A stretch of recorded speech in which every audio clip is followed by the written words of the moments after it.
How are we doing, guys? So you've been driving along, next thing you know you start losing coolant. Next thing you know you found out that it's the pipe what's leaking.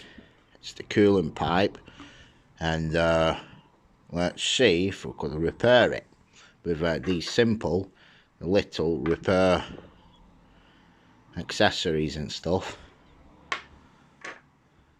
And yeah, and save yourself quite a bit of a buck. So I'm not going to show you how it's done and that, but you could sort of imagine that basically we clean the area. I'll put that there, clean the area, put these on, solder these on. If you can't solder, take it to someone who can.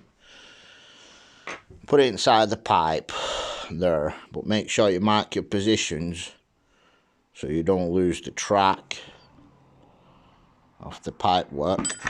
Yeah, how the pipe should look like, and we'll tighten it down with these clips. Job's a good one.